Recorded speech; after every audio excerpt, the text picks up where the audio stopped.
guy. In the house, it is Glenn Antizzo, the professor of political science. Good morning, sir. How are you? Good morning, Paul. Oops. Thank you for coming. You got to have a microphone. There we go. Yeah, there we go. Oh, isn't it nice to have that microphone there? It's the window to the world. How's your world going as far as summertime is concerned and kids back in school now? Just about. We faculty report back on Monday, and the kids start classes on the 19th. You got room for a couple of more students? Yeah, actually, we always do. Political science is about as big as it's been. We're up to 54 majors at Mississippi College, given our size. That's pretty good. And I'm happy to say I'd like to give a quick plug to my student, Jordan Cobb. She graduated a year and a half ago, and she has just made law review at Mississippi College Law. How about that? This makes the fourth straight year we've had at least one person from my program on law review. Maybe it has anything to do with the professor? Well, I don't know. I think it's mostly the students. I like to think that I motivate them, but they do it all on their own, trust me. Motivation and the teacher's a big part of it, and congratulations to both of you. I don't even know where to start on this one. The Iran war, Blinken, It's a little bit scary. A few words on the situation in the Middle East because it is a critical moment. We are engaged in intense diplomacy, pretty much round the clock, with a very simple message. All parties must refrain from escalation. This is like telling two juvenile delinquents, play nice. Mm-hmm. He says absolutely nothing in here. When you're not backed up with a strong leader, there's nothing he can say. Yeah.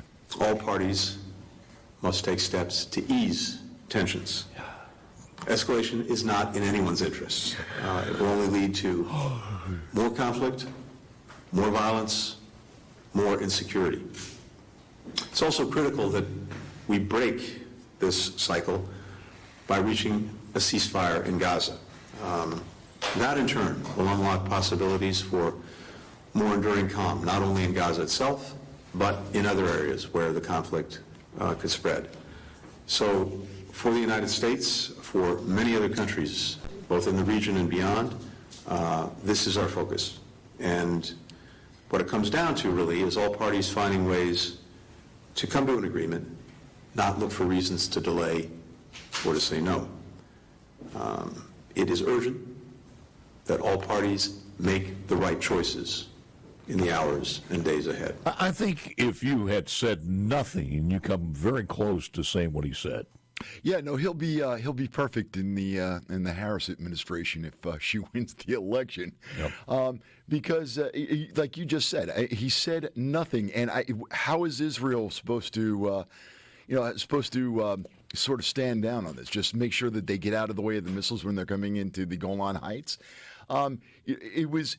This entire conflict that we're in right now, the one that started on October 7th, this is entirely on the other side. Hamas started the war. Israel is looking to finish it. Hezbollah has jumped in order to help out Hamas to try to take some of the pressure off of that front. And, I don't know what Israel is supposed to do. The problem is that we've given up pretty much all of our leverage with Iran. And we've rewarded their behavior, whether it's giving them pallets of cash during the Obama administration as part of the nuclear deal, or whether it's been unequal exchanges of people. Again, what is Israel supposed to do? They are faced on two fronts with an existential threat, and everybody knows who is backing those two groups. Hamas and Hezbollah are both getting backing from Iran. They are chess pieces on the board that the mullahs are moving in order to try to box in and defeat Israel. Everything. I'm sitting here just tabulating things while you're talking, and every word you say is truism to everything that this administration has done has increased our adversarial threat against us, not only in Iran, but in China, in Russia. I mean, when the President of the United States of America cuts off the Keystone Pipeline and takes literally millions of acres of land off where you can't drill anymore, while he does this and that, when he does all of that, Russia's bank account just explodes because their oil is now valuable. Yeah. We were sending them into bankruptcy by being self-efficient. That's on that side. Look what we did with China.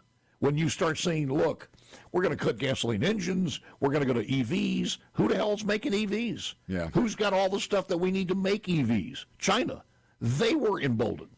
Iran, $16 billion on a pallet that we unfreeze for them and another billion somewhere else. So I'm sitting here thinking, this guy has helped out every other country, every other minority group as far as some advocacy, except the people of this country. Not only that, Paul, but also in terms of our allies, like Israel and to a lesser extent Ukraine, he provides weapons, but he slow walks them. And then on top of that, places limits on how the weapons can be used. Well, you can use them, but you can't use them to strike enemy infrastructure behind a certain distance. It is insane. We are running the war in both cases, it feels sometimes, like from Washington. And, Washington has... Few words on the situation. I'm sorry, go ahead. No, that's all right. Washington over the last half century has been willing to play for ties. And unfortunately, with the stuff that Blinken said, it is the functional equivalent of having somebody with cancer and you cut out half the cancer and then you leave the rest. Israel cannot afford. I understand that you can't kill an idea. I get that. But you can decrease the ability of people to act on that idea. And Israel has to destroy Hamas and its military infrastructure. And where do they think the weapons are coming from? When Hamas or Hezbollah fire missiles, those missiles are coming from Iran. My understanding is that Iran gives about $1 billion a year to Hezbollah and gives, I think, $100 million to Hamas every year. A little bit disconcerting, too, when you hear the ranking member of the Senate and Mitch McConnell say, well, this is good because we're having to put our new stuff in, and we send our old bombs and tanks over there, and we're buying new stuff. I mean, at what point do you say that that's not a good idea? Yeah, no, just scrape off the mold and send them the weapons. It's... Yeah. Wait a minute, Here's my thought when he said that. My thought was, my God, Mitch, we've been doing that for 20-something years already in Afghanistan. Yeah. We don't have new stuff in there now? Yeah. No, the good point. And again, if you want to get peace, you end the war and you end it decisively. Yeah. Are we getting any closer? Hard to say. In Ukraine, once again, it looks like it's bogging down. If the F-16s that they're supposed to be sending, I think may make a difference. If they're allowed to be used over Russian territory in order to hit military infrastructure that is supporting the war effort in Ukraine. As far as Israel is concerned, I'm a little less clear on that in the sense that I don't know at how rapid a pace the Israelis are using what we've been sending and how close that they are. My understanding is that the Israelis have been starting to run out of shells, but I don't know for sure. I don't want to say. What do you think, Professor, as far as these two military Einsteins who may be elected in November, how do you think they'll affect these two conflicts? I think it'll be the Einsteins would be Walsh and Harris. No, it's sort of big. The second you said Einstein, I think it's going to be more of the same. I think that this is going to be more of fighting halfway wars and giving lackluster support to our allies. It sort of reminds me of going back to the Jimmy Carter conflict, era rather, where you basically promoted human rights to use as a cudgel over American allies while you let the Russians and their allies get away with virtually anything.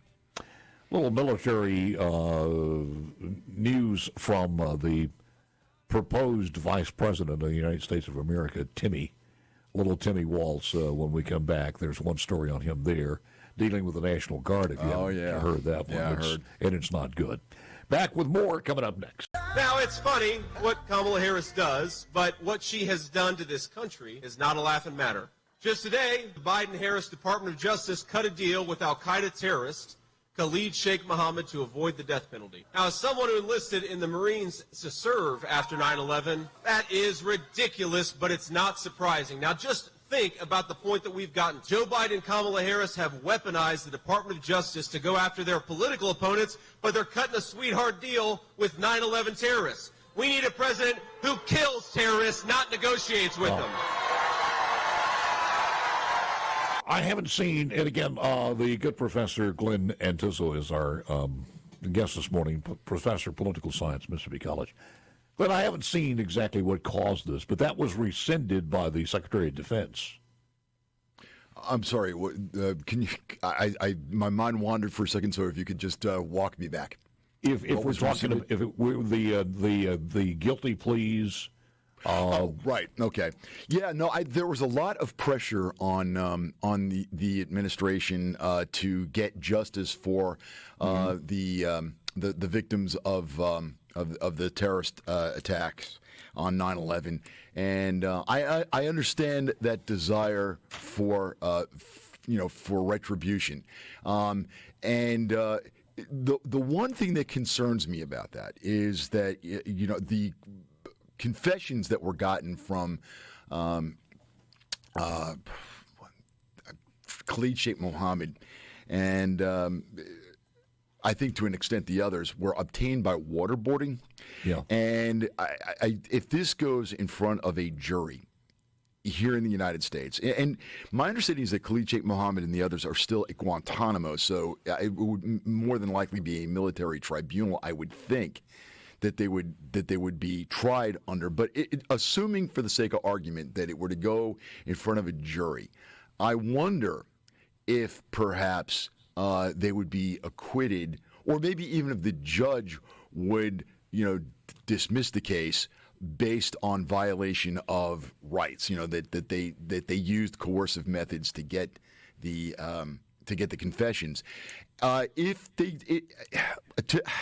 going to put me in the uncomfortable position of defending the original position of the administration. Yeah. I wonder if maybe the smarter move is to take the plea bargain, because this way, my understanding of the offer was that it was life in prison without possibility of parole, and my guess would be that they would be sent to the Supermax in Colorado, where they would be in a cell probably maybe about a quarter the size of the studio I'm sitting in right now, where they would be incarcerated in that cell for 23 and a half hours a day. They would be allowed to come out into a courtyard for 30 minutes worth of exercise, and then would go back into the cell.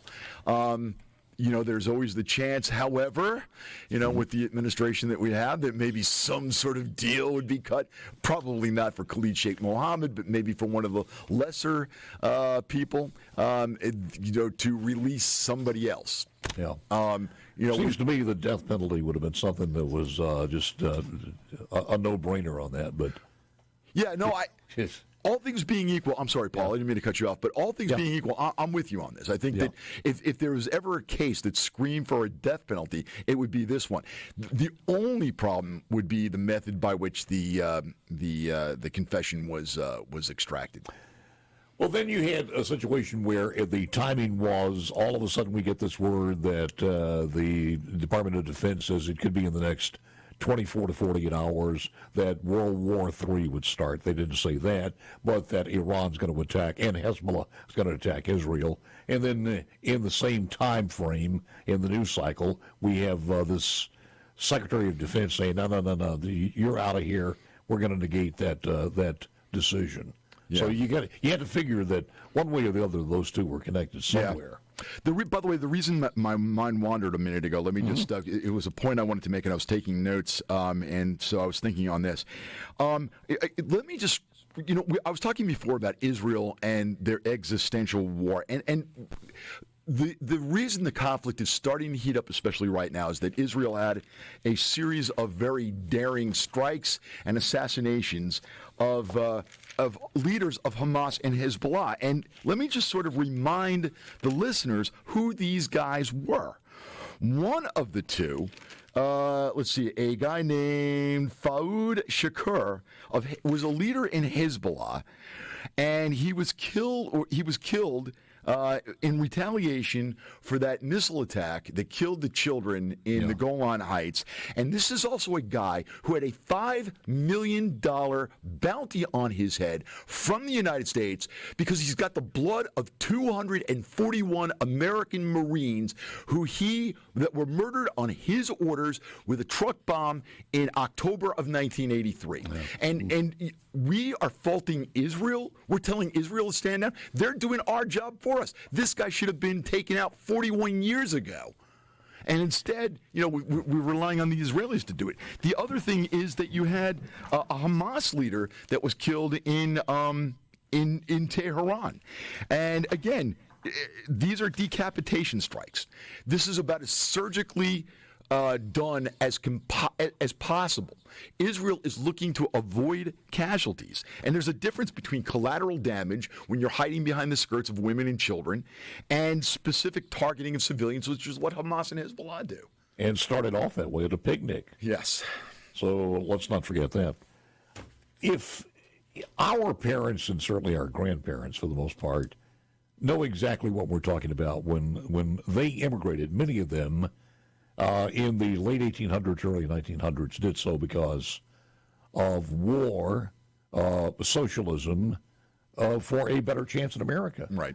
And we've lost that. This was posted on the internet, and I think it's so good, and I'll let you comment on it. Socialism ends in mass graves. Almost always does.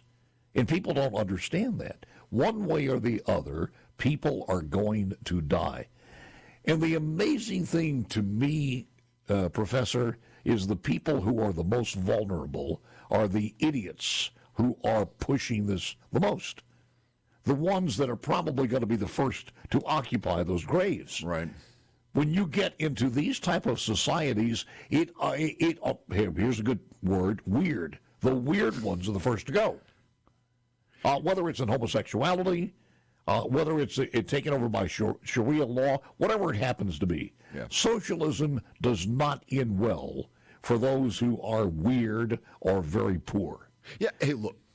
I'm sorry, I didn't mean to cut you off again, but go ahead. All you got to do is look and see the immigration coming here right now over the southern border. People are running from Nicaragua and Venezuela as fast as their feet will carry them, exactly for the reason that you just suggested. Yes, and not only that, if people would just talk to some of these folks, it's not like when my great-grandmother was living, or even my grandmother, when we were young. For instance, 1992, they were the richest country in the hemisphere. Yeah. I'm sorry, the third richest country in the hemisphere. We're talking Venezuela. We if you turn on the news, you'd find out Venezuela is popping, man. They look great. There was a lot of opportunity. We have people from here wanting to go down and buy land in Venezuela. 1997, 5 years later, they became the second largest purchaser of F-150s. Venezuela was buying more pickup trucks than everybody else except America. 2001, 4 years later, they voted for a socialist president, because they were mad with all of this money going around. There were still more poor people, and it was income inequality. 3 years later, with this new president, private health care is completely socialized. Everybody just said, yes, we got socialized medicine now. 3 years later, 2007, all higher education became free. Man, they were loving this new socialist people, leaders. 2009, 2 years later, the socialists banned private ownership of guns. 2012, Bernie Sanders praises Venezuela as the American dream. 2014, 2 years later, opposition leaders are imprisoned. We are nearing that, by the way. 2016, not that long ago, folks. Food, most supply shortages were widespread. You go into a grocery store, nothing. Yeah. 2017, the Constitution and the elections are suspended. They are no more than a piece of paper. 2019, unarmed citizens were massacred by the government. And we could go on from now. 2024, he has fixed the election and he continues to be president. We are at the doorstep of that. What scares the hell out of me is that history will show 1776 to 2026. I think it may take them a couple of years to get it done if they are victorious. I'll give you the final thoughts when we come back in just a moment. Here we go. Final segment. Oh, I guess we need to clear this up, too. We were talking about the National Guard. Can you relate that story? You know, him and Waltz, the problem of the National Guard? Yeah, well, and correct me if I'm missing anything here or adding anything. My understanding is that he was in the National Guard, and I guess this was in the early 1990s, around the time of the Persian Gulf War, and that he left just as the unit that he was serving in was getting ready to be deployed to the Persian Gulf region, and so a lot of his comrades in the unit feel like they were abandoned by this guy. That when they needed him the most, he left. He had 2 months to get ready to go, and then he says, I'm not going to go. I'm just going to retire. Yeah. And that left a bad taste with a lot of comrades in his home state. I wonder if this opens the door to some sort of like a swift boat attack. You know, remember when John Kerry was talking about how President Nixon sent me into Cambodia in 1970, and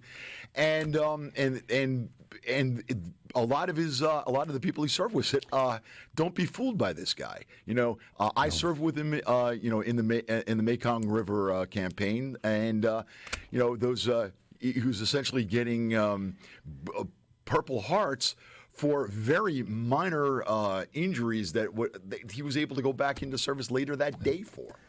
I really want to be positive, and here's where I am on this. And if you want to look at a litmus test or a cold shot of water in the face of reality here, is the reason I'm having a hard time being positive is because we've almost taken it for granted now that if the people of this country voted and the vote was like it's supposed to be, the President of the United States of America, without a doubt, would be Donald Trump by a landslide, because the American people would see this. And but now we're factoring in this thing almost like a natural thing. Can we overcome the cheating? Which means, in our minds, we have allowed the cheating on the Democrat side. We factored that in as one of the things we have to overcome. You know, there was a poll that Marist just put out, I think, yesterday that showed that Harris had, it was 51-48 Harris over Trump right now. But yes, one thing that we can't discount, and something I'm actually looking forward to, is the debates. You know, once you get her off script and she starts offering up word salads, I think it's going to be pretty obvious that she's simply not ready to be president this year or any other year. To be honest with you, as much as I dislike his policies, given his background, I think Walz is probably better suited to be president in terms of the minimum qualifications. Yeah, Mickey Mouse is.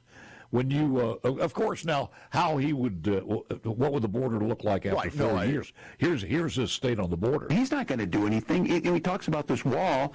I always say, let me know. This is Walz talking about Donald Trump saying he's going to build. What do you mean he is not going to do anything? He almost had it completed. He's not going to do anything. He talks about this wall. I always say, let me know how high it is. If it's 25 feet, then I'll invest in the 30-foot ladder factory. This is a guy who wants to be vice president. Yeah. I think once the debates happen, especially the Trump-Harris debates, I think things are going to level out pretty quickly. Look, I hope so. There's enthusiasm because there was absolutely no hope until 2 weeks ago. And go ahead. And then when she announced yesterday that they had their early vote, their virtual vote, and she now is officially the Democratic nominee, and she's going to have her coronation starting on August 19th. And once we're past that, and she has to start answering questions, and she actually has to stand up in debates, I think that she's going to crumble. I think she hasn't said anything. She hasn't talked about policy at all as far as what her vision is. Right. She hasn't received one single local precinct vote to where she is now. In the middle of the night, they've done this and that. Some people, as far as the committee, but as far as the last time she had a vote by the people, they kicked her out for the most part. They wouldn't support her. Let me say this, though. I mean, the Republicans are their own worst enemy. They got to stop saying things that are like way out there on the edge. I understand that the idea is to get attention and maybe shock people, but at the same time, Maybe to take a long vacation. Yeah, just take her on in terms of policy. Yeah. Paul, if you don't mind, real quick before we go, you were talking about the problems of socialism. Keep in mind that when Nicaragua got a socialist government under the Sandinistas in 1980, it's not just that they oppressed their own people, they exported revolution to El Salvador, and now the current government of this Castro imitator they've got in Venezuela is looking to invade Guyana in order to seize about two-thirds of Guyana's territory. In the words of Mr. Walsh. Don't ever shy away from our progressive values. One person's socialism is another person's neighborliness. Oh, my God. Thank you, Glenn. Appreciate it, sir, very much. Appreciate it. News is next.